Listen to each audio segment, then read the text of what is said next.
दोस्तों आज इस वीडियो में हम लोग देखेंगे संविधान के टॉप मोस्ट इंपॉर्टेंट क्वेश्चन जो किसी भी कॉम्पिटेटिव एग्जाम के लिए बहुत इंपॉर्टेंट है। दोस्तों अगर आप किसी भी गवर्नमेंट एग्जाम की तैयारी कर रहे हैं तो ये वीडियो आपके लिए बहुत हेल्पफुल है। दोस्तों वीडियो को बिना स्किप किए लास्ट तक देखिए। दोस्तों इस वीडियो में जो भी क्वेश्चन लिया गया है वो टॉप मोस्ट इंपॉर्टेंट क्वेश्चन को कवर किया गया है और साथ में जो है इसके इंपॉर्टेंस फैक्ट को भी डिस्कस किया गया है।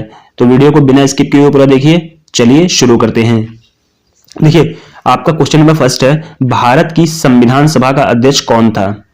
देखिए बात करें भारत की संविधान सभा के अध्यक्ष थे, आपका सही जवाब होगा doctor Rajendra Prasad. Option number B के साथ सही जाएगा आंसर। डॉक्टर राजेंद्र प्रसाद जो है भारतीय संविधान सभा के अध्यक्ष थे। देखिए दोस्तों बात करें 9 दिसंबर 1946 को जो है 9 दिसंबर 1946 को संविधान सभा के जो सदस्य थे डॉक्टर सच्चिदानंद सिन्हा सबसे बुजुर्ग सदस्य थे, इनको जो है अस्थायी अध्यक्ष चुना गया था। उसके बाद जो है 11 दिसंबर 1946 को, ये भी डेट याद रखिएगा दोस्तों, कभी कभी डेट भी एग्जाम में पूछ लेता है कि 11 दिसंबर 1946 को जो है स्थायी रूप से जो है डॉक्टर राजेंद्र प्रसाद को जो है इसका अध्यक्ष बनाया गया था। तो ये भी इंपॉर्टेंट रहेगा आपके एग्जाम ऑफिस से। चलिए बढ़ते हैं अगले क्वेश्चन की तरफ। नेक्स्ट क्वेश्चन रहेगा, देखिए भारतीय संविधान पूर्णतः किस तिथि से लागू हुआ था। देखिए दोस्तों भारतीय संविधान जो है पूर्ण रूप से कब लागू किया गया था, इसको लागू किया गया था 26 जनवरी 1950। ऑप्शन नंबर सी सही जाएगा आपका। 26 जनवरी 1950 को जो है संविधान को पूर्ण रूप से लागू किया गया था। देखिए दोस्तों बात करें 26 नवंबर 1949 को, 26 नवंबर 1949 को जो है संविधान को अंगीकृत किया गया था। ठीक है, 26 नवंबर 1949 को संविधान को अंगीकृत किया गया था और 26 जनवरी 1950 को जो है इसको पूर्ण रूप से लागू किया गया था। ठीक है, इसको 2 वर्ष 11 माह और 18 दिन में तैयार किया गया था। चलिए बढ़ते हैं अगले क्वेश्चन की तरफ। नेक्स्ट क्वेश्चन है, भारतीय संविधान में मौलिक अधिकार किस देश से अंगीकृत किया गया है। देखिए जो मौलिक अधिकार है किस देश से लिया गया है, ये लिया गया है आपका संयुक्त राज्य अमेरिका। ऑप्शन नंबर ए सही जाएगा। संयुक्त राज्य अमेरिका से जो है मौलिक अधिकार लिया गया है। देखिए दोस्तों बात करें ब्रिटेन से क्या लिया गया है, तो ब्रिटेन से लिया गया है संसदीय शासन प्रणाली। इसको याद रखिएगा, इंपॉर्टेंट रहेगा आपके एग्जाम ऑफिस से। और आयरलैंड से क्या लिया गया है, आयरलैंड से लिया गया है राजकीय नीति निर्देशक तत्व। ठीक, इसको याद रखिएगा, इंपॉर्टेंट रहेगा आपके एग्जाम ऑफिस से। देखिए सोवियत संघ रूस से क्या लिया गया है, ये लिया गया मौलिक कर्तव्य। तो इसको याद रखिएगा, इंपॉर्टेंट रहेगा। चलिए बढ़ते हैं अगले क्वेश्चन की तरफ।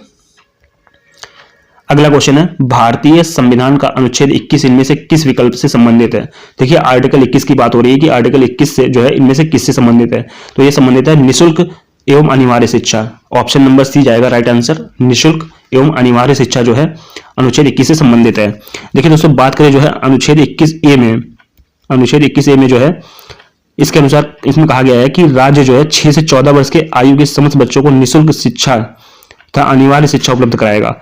ये जो है 86वां संविधान संशोधन अधिनियम 2002 में इसको कहा गया था। ठीक है, तो इसको याद रखिएगा, 86वां संविधान संशोधन के तहत जो है अधिनियम के तहत 2002 के अंतर्गत ये बात कही गई थी। ठीक है, चलिए बढ़ते हैं अगले क्वेश्चन की तरफ।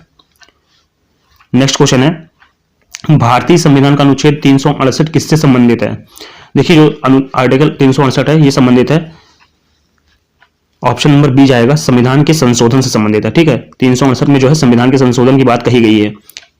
चलिए बढ़ते हैं अगले क्वेश्चन की तरफ। नेक्स्ट क्वेश्चन है, भारतीय संविधान में मूल कर्तव्यों को किस संशोधन अधिनियम के द्वारा जोड़ा गया। देखिए मूल कर्तव्य जो है किस संशोधन अधिनियम के द्वारा जोड़ा गया था, तो इसको जोड़ा गया था 42वां संविधान संशोधन। ठीक, इसको जो है मूल कर्तव्य को 42वें संविधान संशोधन के द्वारा जो है जोड़ा गया था। इंपॉर्टेंट क्वेश्चन रहेगा आपके एग्जाम ऑफिस से। चलिए बढ़ते हैं अगले क्वेश्चन की तरफ। नेक्स्ट क्वेश्चन है, भारत के संविधान में कितने मौलिक कर्तव्यों का उल्लेख किया गया है। देखिए दोस्तों संविधान में कितने मौलिक कर्तव्य हैं, तो इसका राइट आंसर होगा ऑप्शन नंबर सी। 11 मौलिक कर्तव्य हैं जो है आपके संविधान में, मौलिक कर्तव्यों की संख्या है 11। ठीक, चलिए बढ़ते हैं अगले क्वेश्चन की तरफ।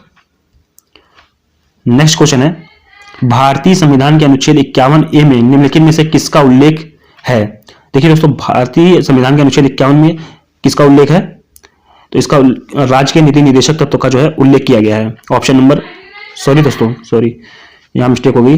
संविधान के अनुच्छेद 51A में निम्नलिखित में से किसका उल्लेख किया गया है, ये किया गया है मौलिक कर्तव्य का। ऑप्शन नंबर बी से जाएगा, मौलिक कर्तव्य जो है आपके अनुच्छेद 51A में रखा गया है। देखिए दोस्तों मौलिक कर्तव्य कहां से लिया गया है, तो मैंने बताया था आपको रूस से लिया गया है मौलिक कर्तव्य।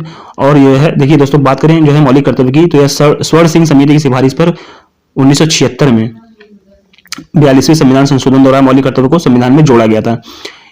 इसको जो है भाग 4 का में अनुच्छेद 51 का के तहत रखा गया है। ठीक है, इंपॉर्टेंट क्वेश्चन रहेगा। चलिए बढ़ते हैं अगले क्वेश्चन की तरफ। अगला क्वेश्चन है, भारतीय संविधान के किस अनुच्छेद में राष्ट्रपति पर महाभियोग लगाने की प्रक्रिया प्रदान की गई है? देखिए दोस्तों, राष्ट्रपति पर महाभियोग लगाने की प्रक्रिया किस अनुच्छेद में कहा गया है? तो कहा गया अनुच्छेद 61 में। ऑप्शन नंबर बी सही जाएगा आपका, अनुच्छेद 61। ठीक, आर्टिकल 61 में जो है राष्ट्रपति पर महाभियोग लगाने की प्रक्रिया की बात की गई है। ठीक है, देखिए दोस्तों, जो महाभियोग की प्रक्रिया है ये कहां से लिया गया? ये लिया गया अमेरिका से, इसको याद रखिएगा। चलिए बढ़ते हैं अगले क्वेश्चन की तरफ। नेक्स्ट क्वेश्चन है, भारत के राष्ट्रपति को शपथ कौन दिलाता है? देखिए तो भारत के राष्ट्रपति को शपथ कौन दिलाता है? तो दिलाते हैं, ऑप्शन नंबर आपका जो है सी सही हो जाएगा, भारत के मुख्य न्यायाधीश, जो सुप्रीम कोर्ट के चीफ जस्टिस होते हैं, जो है वो जो है भारत के राष्ट्रपति को शपथ दिलाते हैं। ठीक है, भारतीय संविधान के अनुच्छेद 60 में जो है राष्ट्रपति की शपथ का प्रारूप का प्रावधान है। ठीक है, आर्टिकल 60 में जो है राष्ट्रपति की शपथ की बात कही गई है। देखिए दोस्तों, भारत के राष्ट्रपति को शपथ भारत का मुख्य न्यायाधीश या उसके अनुपस्थिति में जो है उच्चतम न्यायालय का वरिष्ठ न्यायाधीश जो है इसको शपथ दिलाता है। चलिए नेक्स्ट क्वेश्चन है, राष्ट्रपति निर्वाचन के लिए उम्मीदवार की उम्र कितनी होनी चाहिए? देखिए दोस्तों, राष्ट्रपति निर्वाचन के उम्मीदवार की उम्र कितनी होनी चाहिए? तो इसका राइट आंसर होगा ऑप्शन नंबर सी, 35 वर्ष जो है राष्ट्रपति बनने के लिए न्यूनतम आयु होनी चाहिए, 35 वर्ष। चलिए बढ़ते हैं अगले क्वेश्चन की तरफ। अगला क्वेश्चन है, भारत के उपराष्ट्रपति को किसके द्वारा निर्वाचित किया जाता है? देखिए तो भारत के उपराष्ट्रपति को किसके द्वारा निर्वाचित किया जाता है? तो किया जाता है संसद के दोनों सदनों के सदस्यों के द्वारा। ठीक है, ऑप्शन नंबर बी जाएगा सही, संसद के दोनों सदनों के सदस्यों के द्वारा जो है भारत के उपराष्ट्रपति का निर्वाचन होता है। ठीक है, भारत के संविधान में जो है अनुच्छेद 63 में जो है, देखिए आर्टिकल 63 में इसकी बात कही गई है कि भारत का जो है एक उपराष्ट्रपति होगा। ठीक, आर्टिकल 63 में कहा गया है। ये भी इंपॉर्टेंट क्वेश्चन है आपके एग्जाम ऑफिस। चलिए बढ़ते हैं अगले क्वेश्चन की तरफ। इनमें से कौन भारतीय संसद का हिस्सा नहीं है? देखिए दोस्तों, भारतीय संसद का इनमें से कौन सा हिस्सा नहीं है? तो ये हो जाएगा आपका option number C, Vidhan Parishad. Vidhan Parishad जो है भारतीय संसद का हिस्सा नहीं है। देखिए संसद के हिस्से हैं राष्ट्रपति, लोकसभा और राज्यसभा। ठीक, अनुच्छेद 79 में, आर्टिकल 79 में जो है संसद की बात कही गई है, इसको याद रखिएगा। चलिए बढ़ते हैं अगले क्वेश्चन की तरफ। नेक्स्ट क्वेश्चन है, भारतीय संसद का उच्च सदन कौन सा है? देखिए दोस्तों, बात करें भारतीय संसद का उच्च सदन है आपका ऑप्शन नंबर बी सही जाएगा, राज्यसभा। राज्यसभा जो है भारतीय संसद का उच्च सदन है। ठीक है दोस्तों, देखिए आर्टिकल 80 में राज्यसभा की जो है बात कही गई है। ठीक है, आर्टिकल 80 में इसका प्रावधान किया गया है, इसको याद रखिएगा। देखिए राज्यसभा के सदस्य की न्यूनतम आयु बनने के लिए न्यूनतम आयु कितनी है? यह है 30 वर्ष। ठीक, राज्यसभा के सदस्य बनने के लिए न्यूनतम आयु 30 वर्ष है, और राज्यसभा में जो है 250 सदस्यों की संख्या हो सकती है अधिकतम।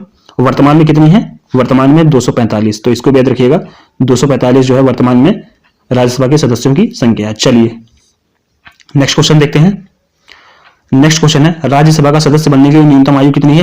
देखिए दोस्तों, मैंने आपको बताया कि राज्यसभा का सदस्य बनने के लिए न्यूनतम आयु है आपकी ऑप्शन नंबर डी हो जाएगा, 30 वर्ष। ठीक, चलिए बढ़ते हैं अगले क्वेश्चन की तरफ। नेक्स्ट क्वेश्चन है, लोकसभा की अधिकतम संख्या क्या है? देखिए मोस्ट इंपोर्टेंट क्वेश्चन रहेगा आपके लिए, एग्जाम ऑफिस से स्टार्ट कर लीजिए इसको। लोकसभा की अधिकतम संख्या क्या है? तो इसका राइट आंसर ऑप्शन ए से हो जाएगा, 552। देखिए दोस्तों, अधिकतम संख्या है 552, ऑप्शन नंबर ए सही हो जाएगा। देखिए दोस्तों, बात करें अनुच्छेद 81 में, आर्टिकल 81 में जो है लोकसभा की बात कही गई है। ठीक है, लोकसभा के सदस्य का कार्यकाल कितना होता है? 5 वर्ष का होता है। ठीक, इसको याद रखिएगा। और लोकसभा सदस्य बनने के लिए न्यूनतम आयु कितनी है? 25 वर्ष, तो इसको याद रखिएगा, इंपॉर्टेंट क्वेश्चन रहेगा आपके एग्जाम ऑफिस से। लोकसभा का सदस्य बनने के लिए न्यूनतम आयु कितनी है? 25 वर्ष। ठीक है, चलिए बढ़ते हैं अगले क्वेश्चन की तरफ। नेक्स्ट क्वेश्चन है, सुप्रीम कोर्ट के न्यायाधीशों की सेवानिवृत्ति की उम्र क्या है? देखिए दोस्तों, सुप्रीम कोर्ट के न्यायाधीशों की सेवानिवृत्ति की उम्र क्या है? ये आपका राइट आंसर होगा ऑप्शन नंबर ए, 65 वर्ष जो है सुप्रीम कोर्ट के न्यायाधीशों की सेवानिवृत्ति की उम्र है, 65 वर्ष। ऑप्शन नंबर ए जाएगा आपका सही आंसर। देखिए दोस्तों, सुप्रीम किस आर्टिकल में बात कही गई है? ये कही गई है 124, आर्टिकल 124 में जो है सुप्रीम कोर्ट के गठन की बात कही गई है। और देखिए दोस्तों, बात करें जो है सुप्रीम कोर्ट में जो है एक मुख्य न्यायाधीश होता है और 33 अन्य न्यायाधीश होते हैं। ठीक, इसको याद रखिएगा, इंपॉर्टेंट क्वेश्चन रहेगा आपके एग्जाम ऑफिस से। चलिए बढ़ते हैं अगले क्वेश्चन की तरफ। अगला क्वेश्चन है, भारत का प्रथम मुख्य चुनाव आयुक्त कौन था? देखिए दोस्तों, भारत के प्रथम मुख्य चुनाव आयुक्त कौन थे? तो इसका करेक्ट आंसर जो है वो ऑप्शन नंबर आपका ए सही जाएगा। सुकुमार सेन जो है भारत के प्रथम मुख्य चुनाव आयुक्त थे। ठीक है, इंपॉर्टेंट क्वेश्चन रहेगा आपके एग्जाम में ऑफिस से। चलिए बढ़ते हैं अगले क्वेश्चन की तरफ। नीति आयोग का अध्यक्ष कौन होता है? देखिए दोस्तों, नीति आयोग का अध्यक्ष कौन होता है इसमें, तो इसका राइट आंसर जाएगा ऑप्शन नंबर ए के साथ, प्रधानमंत्री जो है नीति आयोग के अध्यक्ष होते हैं। ठीक है, देखिए दोस्तों, बात करें नीति आयोग भारत सरकार द्वारा गठित एक थिंक टैंक है। ठीक है, जिसे योजना आयोग के स्थान पर जो है 1 जनवरी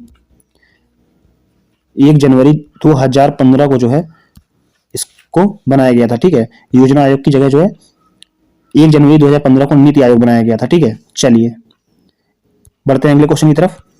अगला क्वेश्चन है, अनुच्छेद 243C किससे संबंधित है?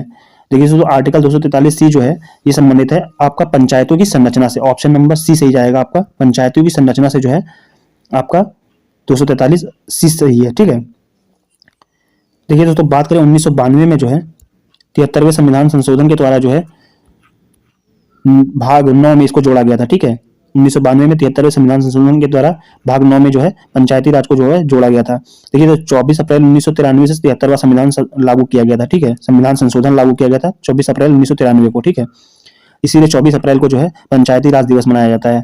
ठीक, ये भी इंपॉर्टेंट रहेगा आपके एग्जाम ऑफिस से। आई होप आपको वीडियो पसंद आई होगी। वीडियो को लाइक कर दीजिए और जीके के मोस्ट इंपॉर्टेंट क्वेश्चन पाने के लिए हमारे चैनल को सब्सक्राइब कर लीजिए। Thanks for watching this video.